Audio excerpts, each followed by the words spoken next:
Good morning, ladies and gentlemen, and welcome to this virtual hearing. As I'm sure you'll understand, this public hearing regarding the Essential Services Commission's Port of Melbourne market and rent inquiry is being conducted as a virtual hearing or a webinar or a Zoom meeting, whatever you'd like to call it, because of Victoria's current state of emergency and COVID-19 circumstances. My name is Sitesh Bojani, and I'm one of the commissioners of the Essential Services Commission. The Commission has asked me to chair this public forum. Ladies and gentlemen, please bear with us, as Chris has already mentioned in relation to the internet connections. There are some bandwidth issues, and so as Chris has already pointed out, we would really appreciate it if, whilst you're involved in the meeting, you could leave the microphone on mute to take care of any background noises or to avoid any background noises. And also, if you'd be good enough, please, to leave your camera off until you're speaking or actively participating in the meeting, just to save some bandwidth as we have some internet issues for the meeting as well. This public forum is a requirement under Part 5 of Victoria's Essential Services Commission Act.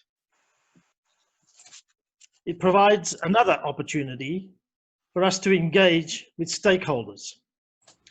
Let me just recap the engagement so far, which shows that we received submissions to our scope and process paper in October 2019. There were drop-in sessions with tenants in November 2019. We had, excuse me, we had meetings with tenants, the Port Lessor and the Port of Melbourne in the period November 2019 to February 2020. As you would know, we issued our interim report on the 20th of March 2020 and called for further submissions. And here we are today at this public hearing. Ladies and gentlemen, even after today's public forum is completed, there is opportunity for further engagement with us. You will probably recall that submissions to our interim report are due on the 16th of April 2020, and we will still welcome feedback in person if that's what you would prefer. The best way to set this up is to contact us by email on transport@esc.vic.gov.au. I'll repeat that request again later on.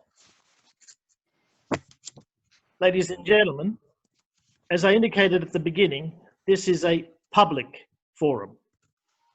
As such, please be aware that this public forum is being recorded so that others may have access to it and view it later.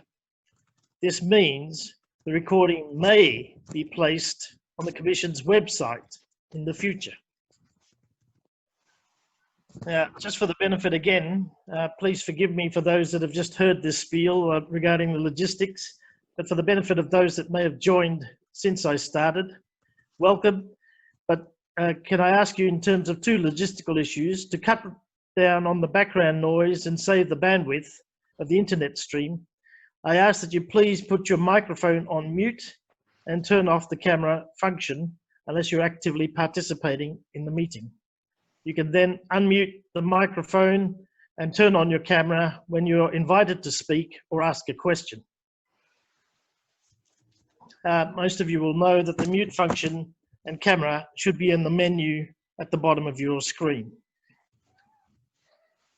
Ladies and gentlemen, as this public forum is scheduled to run from 10 a.m. till 12 noon, please note that even on a virtual meeting, there should be ample time for everyone who wants to participate to do so. And you should also know, and especially for those that have joined us recently, that although I have been asked to chair this forum by the Commission, Mr. Chris Baxter, who is the Commission's project manager for this inquiry, is the IT host for the meeting. So Chris will also play a facilitation role in this forum when we get to the point of your participation in this forum. That's because he has access to the details of all the participants at this hearing today. We will proceed as follows. First, I will invite Mr. Chris Baxter, who, as I said, is our project manager for this inquiry, to provide an overview of the Commission's interim report. Secondly, and I'm sure Chris will let me know when this has happened, or I hope that you may already be there, I will invite Mr. Michael Black, who is the head of regulation at the Port of Melbourne, to provide the Port of Melbourne's perspective on this inquiry. And if you've already joined us, sincere greetings and welcome on behalf of the Commission, Mr. Black.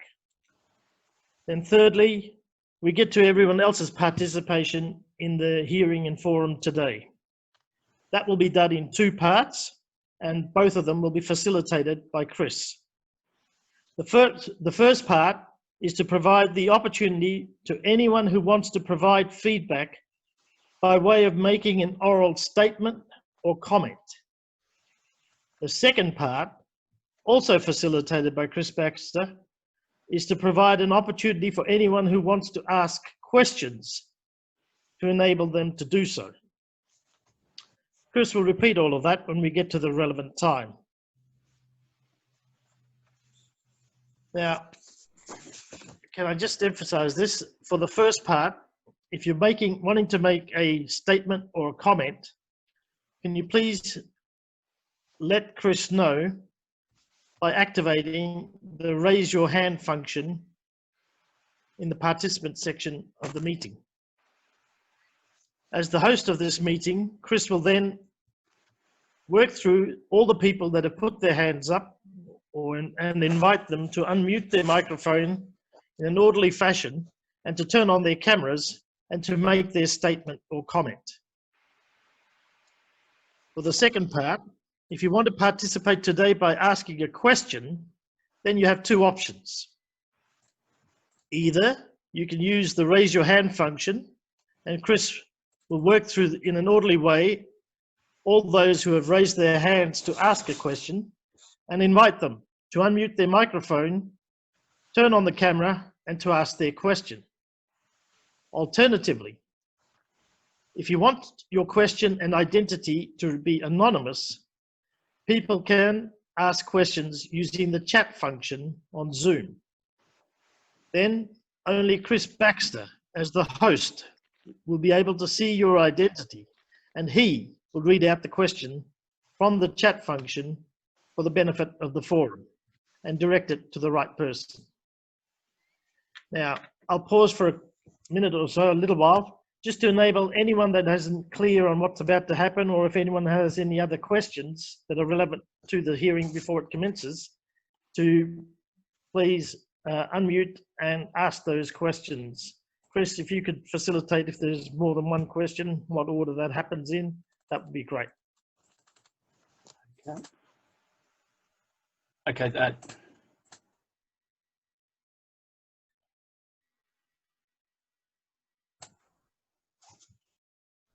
Okay, thanks, Tesh. I'm just I haven't got any questions as of yet.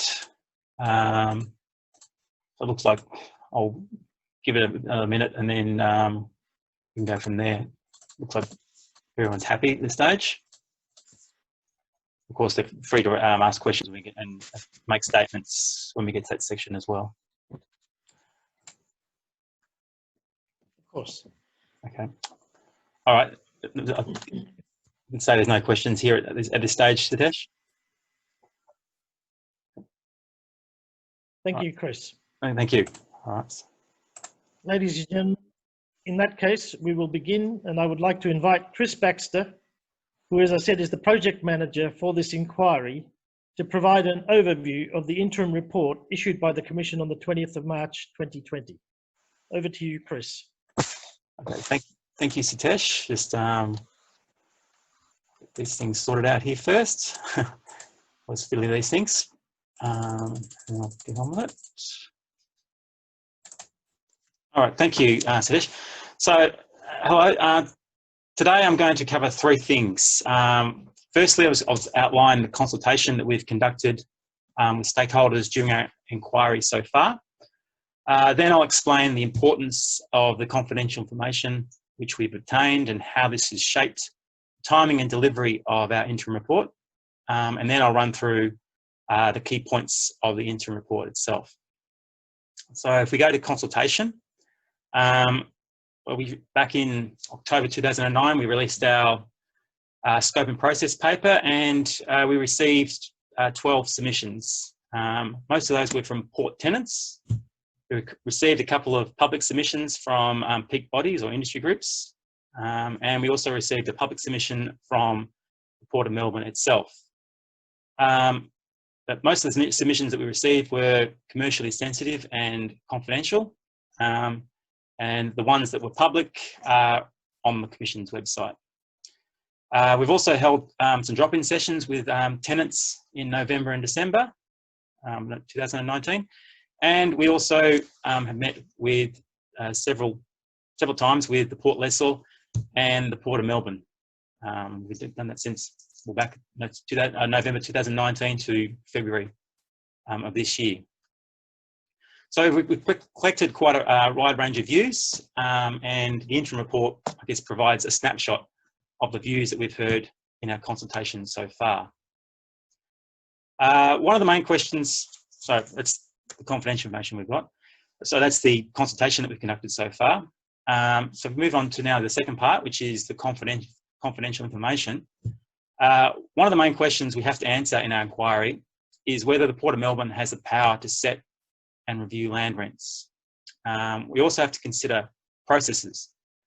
That's the processes that the Port of Melbourne uses to set and review rents, and the Port of Melbourne's compliance with those processes. Now, as we've discovered during our inquiry, there are several key documents which have some bearing on the extent to which the Port of Melbourne may or may not have power. And these documents also refer to the processes used to set and review rents. The main document of relevance for our inquiry is a document called the Port Concession Deed, which contractually governs the relationship between the Port of Melbourne and the state administered by the Port Lessor, although only a small number of clauses in the Port Concession Deed are relevant to the setting and reviewing of rents. So on the questions of power and on the questions of process, these documents are highly relevant and important. Thing is, these documents are also confidential. So as part of our inquiry, we used our compulsory information gathering powers under Section 37 of the Essential Services Commission Act to obtain the relevant clauses of these documents from the Port of Melbourne and the Port Lessor. We also used our compulsory information gathering powers to obtain confidential primary documents, which includes things like details of tenants' leases, the rents and associated payments that are paid, and correspondence between the Port of Melbourne and a sample of tenants. So that information we've gathered is confidential, so we're of course holding it confidential, but we're using it as forms part of our inquiry. Now, the point I want to make about the confidential information that we've obtained is that really it's shaped and it's changed the timelines of our inquiry. It's also meant we were not able to provide a draft report as we originally planned. The original plan was to have a draft report out in February, and that was going to provide a full set of findings for feedback and review. But that confidential information that we've obtained has not been able to do that. Rather, we've compiled an interim report which presents our preliminary views to date and outlines the range of stakeholder views we've heard so far. So that leads us nicely into the third thing I wanted to cover, which is the interim report itself. The first point I want to make is that the views we express in the interim report are our interim or preliminary views. We have not reached a final position or made a final conclusion on any of the issues of our inquiry. In relation to the first main question of our inquiry, which is whether the Port of Melbourne has power in setting and reviewing land rents, our interim review is that yes, it does have power. Our interim view is that while there are some market constraints, legislative constraints and contractual constraints on the Port of Melbourne's power, they appear to be weak or limited. For example, in relation to market constraints, most tenants appear to have a limited ability to credibly threaten to switch to land outside the port. And while the port concession deed may provide some potential constraint on the Port of Melbourne's power, we found that its efficacy is reduced because its provisions are unknown to tenants, creating an asymmetry of information in negotiations. And the way I like to think of it is that you've got two teams playing football, and only one team knows what the rules are. The rules are absent for the other team. They don't know what they are. So that's the first question on power. In relation to the second main question of our inquiry, on whether the Port of Melbourne has exercised its power in a way that causes material detriment to the long-term interests of Victorian consumers, we do not have a view at this stage. We do, however, outline the views we've heard from tenants and the Port of Melbourne. Now, I'll let our representative from the Port of Melbourne, Michael Black, speak to those views in a minute. In relation to tenants' views, we note concerns with rent levels. Tenants told us that Port of Melbourne was not providing the basis for its rental valuation. Tenants also noted concerns with the use of ratchet clauses. The Port of Melbourne, tenants also noted the Port of Melbourne's use of term sheets. Didn't like those, the way it was used. And the Port of Melbourne was able to control the negotiation of timelines. Tenants also noted use of management fees. Some tenants also raised concerns with the applicability of the Retail Leases Act. Now, I stress this is just a very brief summary of tenants' views that we've received so far, and that they are not our views, and we make no conclusion on the validity of these views at this stage of our inquiry. And we are working through the primary documents to test the basis of these views, and we'll also consult with the Port of Melbourne, but of course give the Port of Melbourne a chance also to test the basis of these views as well. And then once we've done that, we will then report our findings on whether there has been any material detriment or not in our final report. Okay, so that's basically quick summaries of the three things that I wanted to cover today. So with that, I'll hand back to Satish. So just to briefly introduce our next person, which is Michael Black.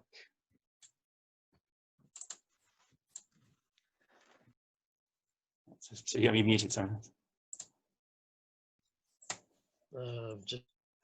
Sorry, Tess. Hopefully that's unmuted. Thank you. Thank you, Chris.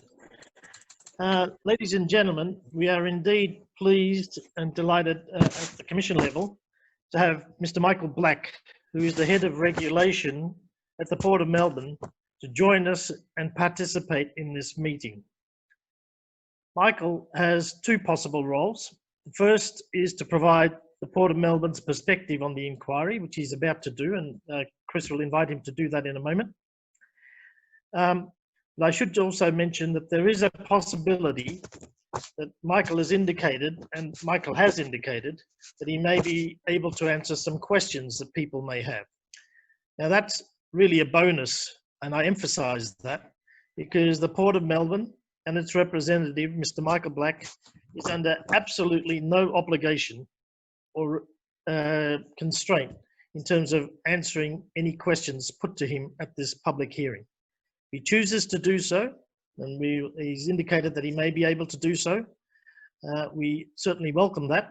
But I do want to emphasize to everybody that's participating that Michael is under absolutely no obligation to answer any questions put to him at this forum. With that, Michael, may I hand over to Chris to invite you to join us now and present the Port of Melbourne's perspective on the inquiry.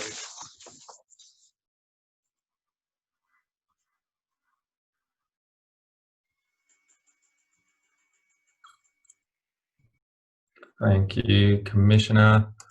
Thank you, Chris. And thank you everyone for your time today as well. So we welcome the review, and we are, and as Chris mentioned, we have been cooperating with the ESC to provide data on the processes for establishing market rents, including rental agreements and outcomes. And this is the information that was requested by the ESC in the Section 37 notice referred to in the interim report.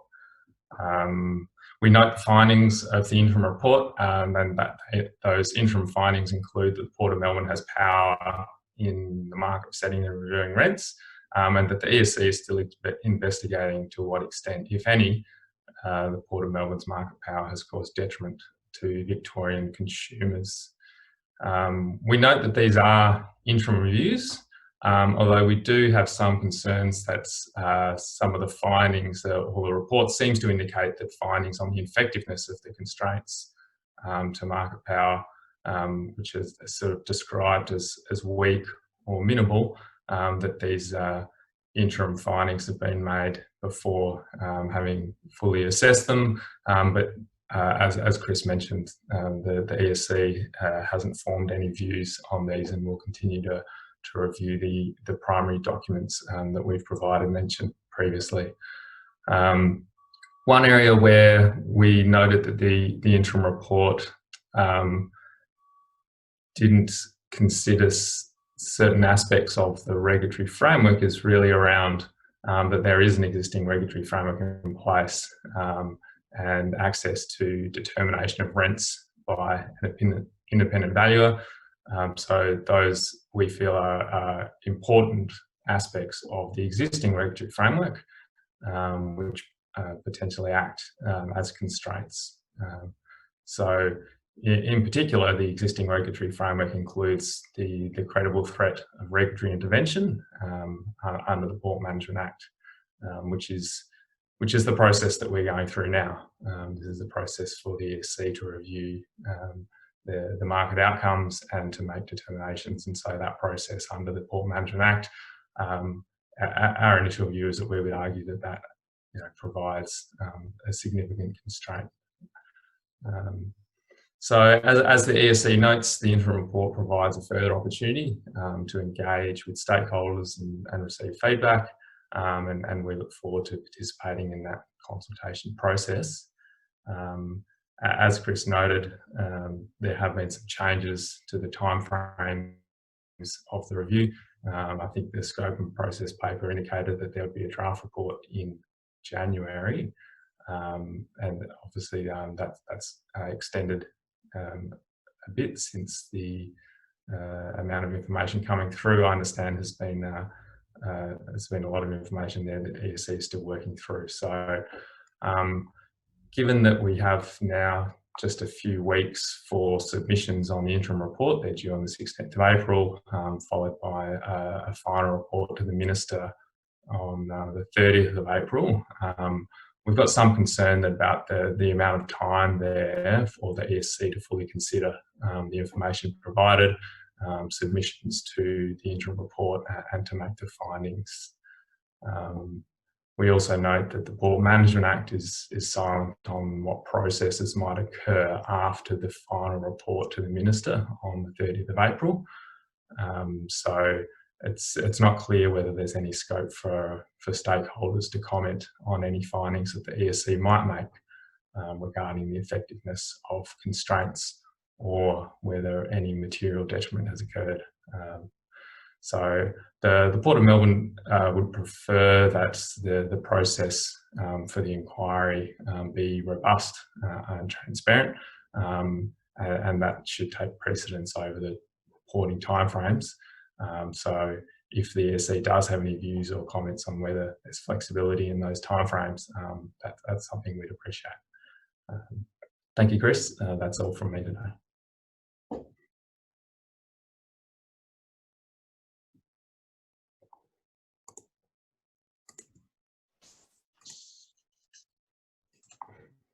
Thank you very much, Michael, and nice to see you, and welcome onto the meeting. In terms of the the timing issues, I don't think there is, unfortunately, much opportunity to shift the timing aspect of it. The one thing I would say on behalf of the Commission is, as you've already highlighted in your presentation, to the extent that the Port of Melbourne has concerns about constraints or issues relating to power, we would urge the Port of Melbourne to provide as detailed a submission as it can possibly provide to address those issues from the Port of Melbourne's perspective, in terms of why it doesn't believe that it is constrained or has market power in the circumstances, or what constraints there are and the effectiveness of those constraints. And so we would certainly, as I say, urge you to do that in a robust way to the extent that that's possible from the Port of Melbourne. Ladies and gentlemen, we now move to the third part of the session, which is the question of the statements and comments from those of you that are in the meeting or participating in the hearing, and the questions and answers. So I'll hand over to Chris to facilitate that before coming back to wrap things up. But let me just highlight yet and emphasize once again, yes, questions can certainly be put to Michael and the Port of Melbourne, but let me emphasize, as I said earlier, Michael is under no obligation in this hearing to answer any of those questions. And I'll leave that to Michael and his discretion as to whether he chooses to do so or not. Chris, over to you. Okay, thank you, Sitesh. I'll just fiddle the buttons here before I get started. Start my video, it's always helpful. Okay. All right, so again, just before we start our start this part of the thing, I just want to like to make a statement that will just remind you that this is a public forum which is being recorded. So this means that any statement or comment you make or question that you ask will be included in the recording. However, we do have a chat function on the side, you might have noticed there as well. So if you want to ask a question but you don't want your identity to be seen, or you want to make it anonymous, then you can send me a question by the chat function, and then I can read that question out without identifying you, of course. And then I can put that to the appropriate person. Okay, so I'll let you process that. So the next part is then, firstly, I'd like to take statements or comments from the floor. So please note that if you want to make a written public or confidential statement, then you also have the option of submitting to our email address, sending your statement to our email address, which is transport@esc.vic.gov.au. But if you want to make a statement in person now or comment, then please use the raise your hand function and for public statements, or use a chat function for anonymous statements, and I'll read those out. Okay, so I'll just wait for those and see if anyone's raised their hand. So I have to juggle a few things here.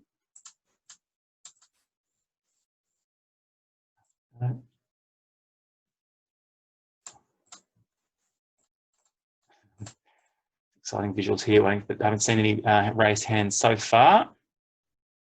And doesn't look like we've got any comments in the chat, comments or statements on the chat function. So it might be best, if I don't get anything very soon, is that I'll move on to the questions and answers part. And then again, if you want to make a statement or comment as part of that, then you're free to do so as well. Just thought we'd reserve it so that we could have a separate part for statements or comments. Don't appear to have any raised hands at this stage. Okay. All right then, so the next part then is I'll move on to questions and answers. Again, if you want to make a public, ask a public question that everyone can see, basically raise your hand when directed, and then when you ask a question, obviously unmute yourself, but also it'd be nice if you feel comfortable to show your video. And then if you don't want to do that, if you don't want to make a public question, then you can use the chat function on Zoom, and I'll ask that question. Okay, all right, so from there now, it looks like I've got a question here from the chat function, so I'll read this one out. There it is. Please advise what constraints prevent extensions of the time frame. In addition to the Port of Melbourne concern at the time frame between the 16th of April and the deadline for the submission and final report on the 30th of April. Everyone was busy with COVID-19, so additional time would be useful to provide comment on the interim report. Okay, well, Sutesh has already made a comment in relation to the time frames, but might help if I can get Marcus, if he doesn't mind, if I can, to also provide his views. Marcus is the Director of Transport and Director of this project here. So I'll just find Marcus.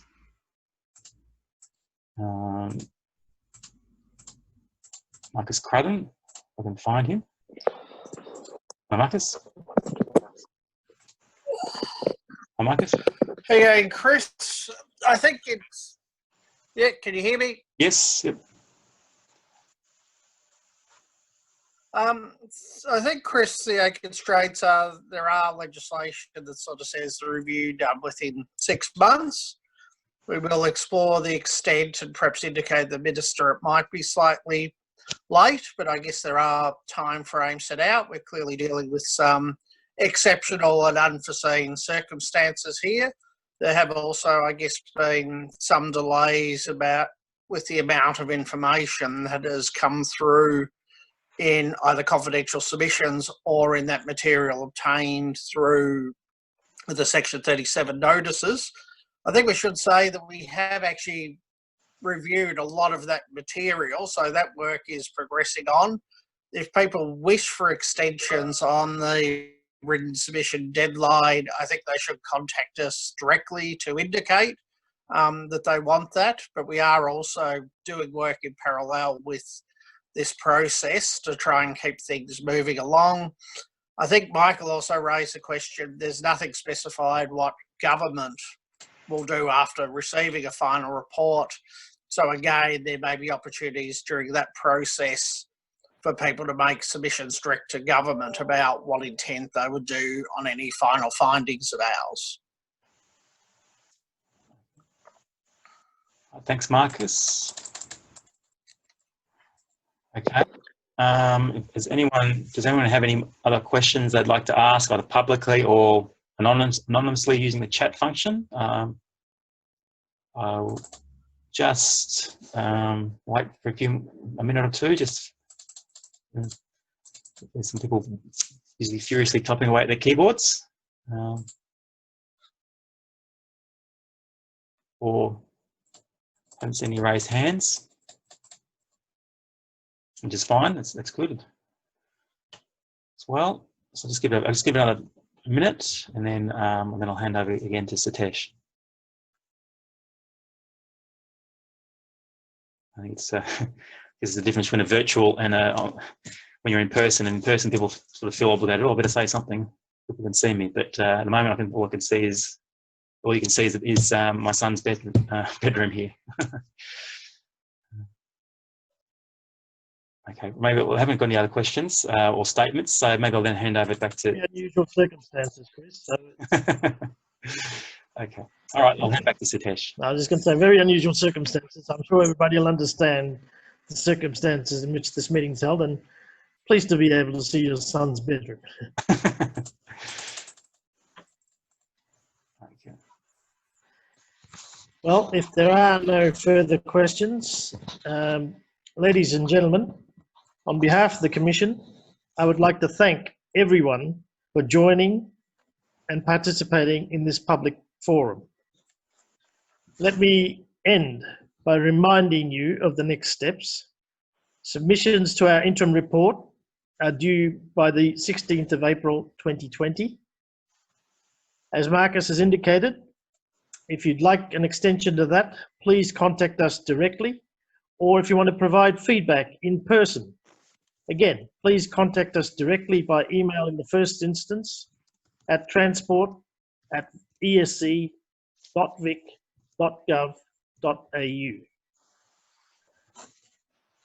Our final report let me just say this. Our final report is scheduled to be delivered to the Assistant Treasurer by the 30th of April 2020 for legislative reasons, as Marcus has indicated.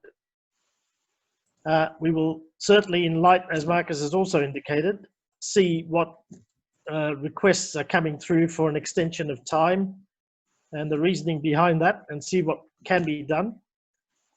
But Michael, and for the Port of Melbourne's benefit, and I guess in that sense for everybody else's benefit as well, as Marcus has indicated, after the Assistant Treasurer has made the final report publicly available, we will also place it on our website.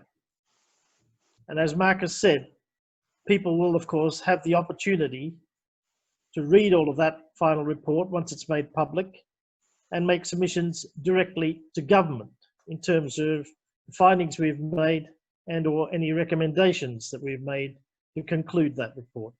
So there is that further opportunity, of course, and the Commission doesn't seek to take that away from anyone, and nor should it. Ladies and gentlemen, the Commission hopes all of you and your families stay safe and healthy and get through this difficult time caused by the COVID-19 as quickly as possible. Thank you for joining us in this public hearing.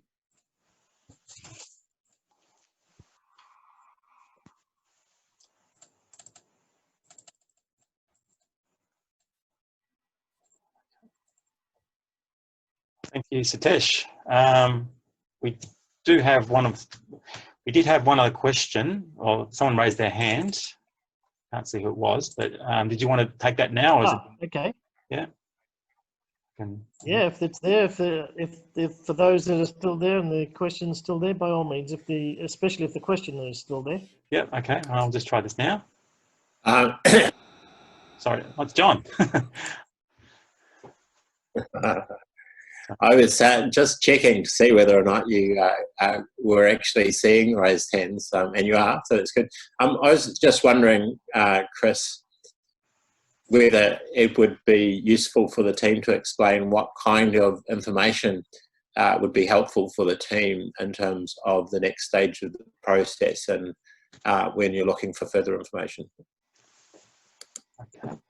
I might hand that one over to Craig Madden, who is our senior regulatory manager at the SC in transport, who's also been working on this project as well, to give us a bit of a rundown in that relation to that question.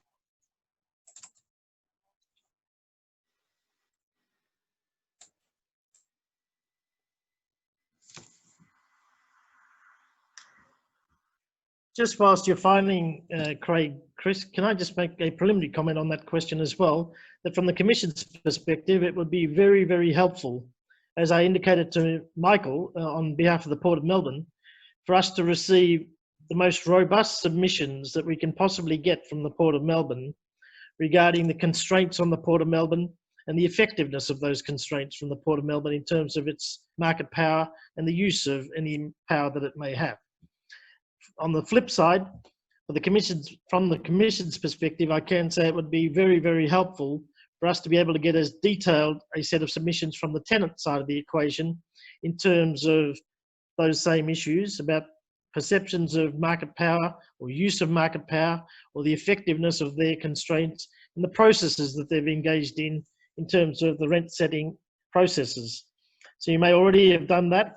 But for those of you that haven't so far done so and do have a view, can I just reiterate that the Commission would be very, very pleased to receive those as robustly as you can make them and as factually and detailed as you can make them.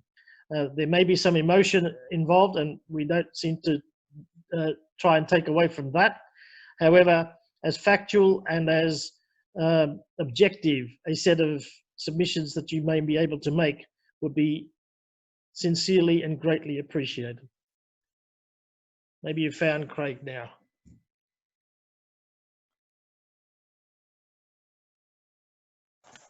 Thank you, Chris, and for the question. Thank you So as Satish has just indicated, certainly robust submissions will help us. To be specific, to go to the question, from a tenant's perspective, what would be really useful for the Commission to understand is what have been the actual detriments to tenants. So we've seen through the information that tenants have provided us, both in written submissions and in our one-on-one interactions with them, we've heard what some of those detriments are in a general sense. What would be really helpful is if tenants could turn their mind to whether any of the actions that are resulted from the negotiations for higher rents, or the way that the port has gone about its process of negotiating with the tenants, could then be enunciated and developed to us to this in a sense that describes, well, this is how it really impacted on our business. This is how it impacted on our supply chain. This is how it affected our customers. This is how we weren't able or were able to deal with our customers as a result of our inability to strike a deal with the port to agree on a rent within a certain time frame, if that was the case that pertained to that particular tenant. That goes to our need to determine whether there was material detriment that affected the long-term interests of consumers. So that's consumers in the sense of end consumers of the goods and services in the economy, but also consumers upstream of that, which includes tenants and tenants' customers. So that would be really useful if we could hear that from tenants.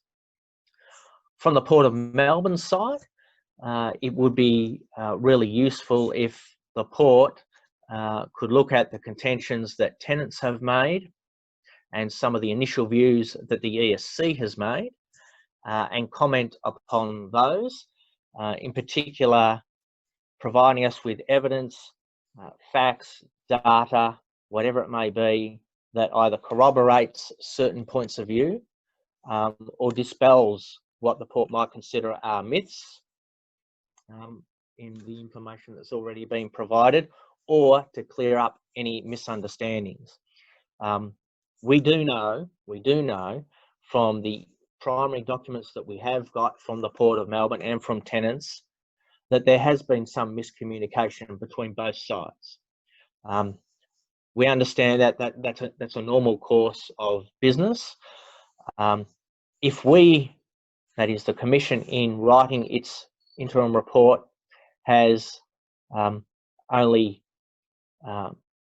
hindered that process, and rather than clearing up matters, has, in the view of the port or the tenant, made it even more confusing, then it would be really good if everyone could point to where that is the case and to help us clearly understand the situation.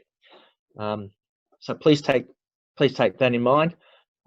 For the port, as Michael has said, I think it will be important for them to talk about the timelines between now and when the final inquiry report is delivered to the Assistant Treasurer at the end of April, or sometime after that, if that ends up being the case. We are really conscious of the tight timelines here, and the fact that we're now in the world of dealing with things electronically, like we're doing in this forum now because of coronavirus. So we're really conscious of that. We understand the pressures that everyone is under. We'll make every attempt to give people the chance to respond in the manner and the timeline that suits them. But we do need to get our inquiry report finalised to the Minister by the legislative timelines. As Marcus said, we are continuing to work through all of the information to hand. So we're able to keep working while we're waiting for further submissions to come in. When we get those, if we need to circle back with tenants or the port we will do so. We're happy to take anyone's views at any time over the next couple of weeks. So please feel free to do that. We're happy to take phone calls, emails, anything that suits tenants and stakeholders and the port, we're happy to do. So I hope that helps. So it's key information. It's only information and facts that will help with the inquiry. Assertions, we will have to go back and see whether we can corroborate assertions, because they are just that, assertions. We won't be able to, and we can't give a report to the Assistant Treasurer that just talks about assertions. So if you can help us corroborate or dispel any myths, that is the most important thing. Hope that helps. Happy to take any further questions from the floor or to help clear up anything that we've said. Thanks, Chris. Okay, thank you, Craig. Okay, if there's no other questions, I can't see, haven't received any others that I can see, or any raised hands. The only other thing then would be to a little housekeeping thing to point out. So it is just about the public forum itself. After today's event, we just want to get some feedback on how you thought the public forum went, how it ran, given it's online and so on. It's new territory for us, so we want to get some feedback on how these things are running, so that we can improve them for future events, because it's likely, of course, we might have a few more of these sorts of events at the Commission going forward. So we just want to get your feedback. So we'll send you a SurveyMonkey link just to give you just to get some quick feedback on this event as it's going. But that's about it from me. If unless Satish has anything else he wants to add.